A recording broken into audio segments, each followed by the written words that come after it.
A Journey to the Center of the Earth, by Jules Verne, Chapter 15, Snaefell at last. Snaefell is 5,000 feet high. Its double cone forms the limit of a trachytic belt which stands out distinctly in the mountain system of the island. From our starting point we could see the two peaks boldly projected against the dark grey sky. I could see an enormous cap of snow coming low down upon the giant's brow. We walked in single file, headed by the hunter, who ascended by narrow tracks where two could not have gone abreast. There was therefore no room for conversation. After we had passed the basaltic wall of the field of Stapi, we passed over a vegetable fibrous peat bog, left from the ancient vegetation of this peninsula.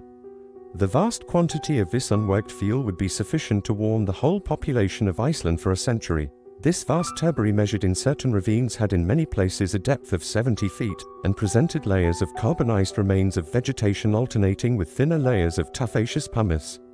As a true nephew of the Professor Lidenbrock, and in spite of my dismal prospects, I could not help observing with interest the mineralogical curiosities which lay about me as in a vast museum, and I constructed for myself a complete geological account of Iceland.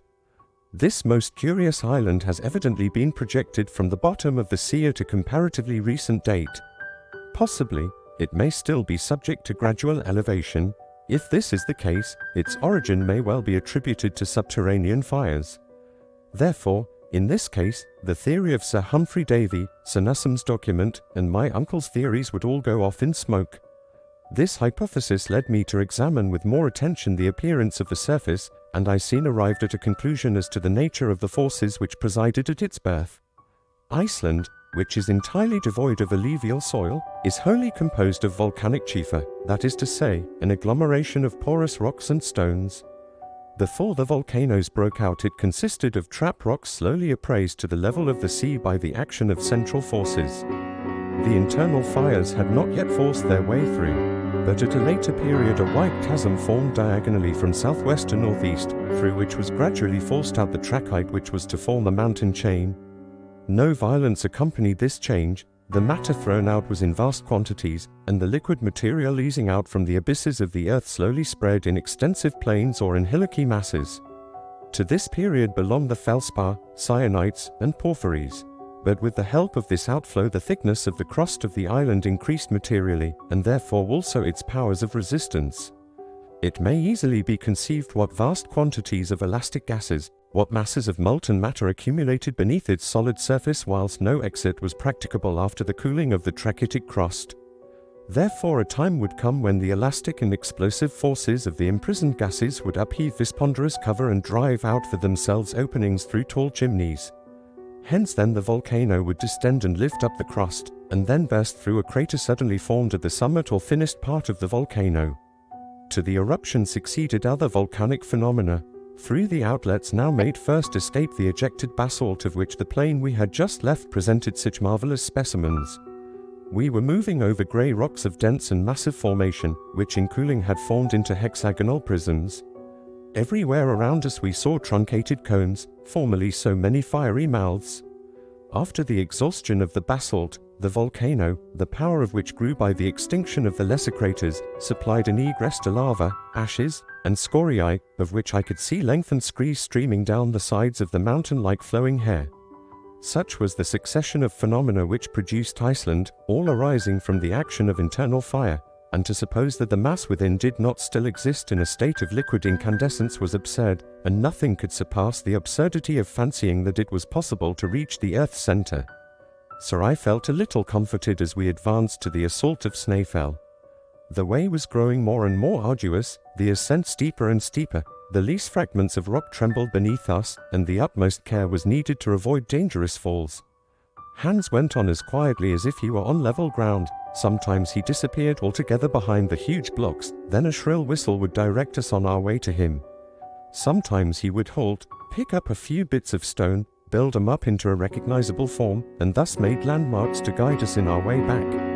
A very wise precaution in itself, but, as things turned out, quite useless. 3 hours' fatiguing march had only brought us to the base of the mountain. The Hans bid us come to a halt, and a hasty breakfast was served out. My uncle swallowed 2 mouthfuls at a time to get on faster. But, Whether he liked it or not, this was a rest as well as a breakfast hour, and he had to wait till it pleased our guide to move on, which came to pass in an hour.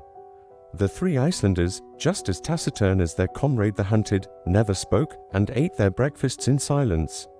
We were now beginning to scale the steep sides of Snæfell. Its snowy summit, by an optical illusion not unfrequent in mountains, seemed close to us, and yet how many weary hours it took to reach it. The stones, adhering by no soil or fibrous roots of vegetation, rolled away from under our feet and rushed down the precipice below with the swiftness of an avalanche.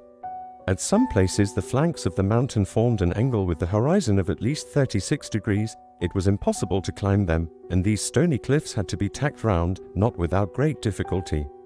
Then we helped each other with our stakes. I must admit that my uncle kept as close to me as he could. He never lost sight of me, and in many straits his arm furnished me with a powerful support. He himself seemed to possess an instinct for equilibrium, for he never stumbled. The Icelanders, though burdened with our loads, climbed with the agility of mountaineers. To judge by the distant appearance of the summit of Snæfell, it would have seemed too steep to ascend on our side. Fortunately, after an hour of fatigue and athletic exercises, in the midst of the vast surface of snow presented by the hollow between the 2 peaks, a kind of staircase appeared unexpectedly which greatly facilitated our ascent. It was formed by one of those torrents of stones flung up by the eruptions, called Sting, by the Icelanders. If this torrent had not been arrested in its fall by the formation of the sides of the mountain, it would have gone on to the sea and formed more islands. Such as it was, it did us good service. The steepness increased, but these stone steps allowed us to rise with facility, and even with such rapidity that, having rested for a moment while my companions continued their ascent, I perceived them already reduced by distance to microscopic dimensions. At 7 we had ascended the 2,000 steps of this grand staircase, and we had attained a bulge in the mountain, a kind of bed on which rested the cone proper of the crater. 3,200 feet below us stretched the sea. We had passed the limit of perpetual snow, which, on account of the moisture of the climate, is at a greater elevation in Iceland than the high latitude would give reason to suppose. The cold was excessively keen. The wind was blowing violently. I was exhausted. The professor saw that my limbs were refusing to perform their office, and in spite of his impatience he decided on stopping. He therefore spoke to the hunter, who shook his head, saying, "Off Fanfa, it seems we must go higher," said my uncle. Then he asked Hans for his reason. "Mistor," replied the guide. "Ja, Mistor," said one of the Icelanders in a tone of alarm. "What does that word mean?" I asked uneasily. "Look," said my uncle. I looked down upon the plain. An immense column of pulverized pumice, sand and dust was rising with a whirling circular motion like a waterspout. The wind was lashing it onto that side of Snæfell where we were holding on. This dense veil, hung across the sun, threw a deep shadow over the mountain. If that huge revolving pillar sloped down, it would involve us in its whirling eddies.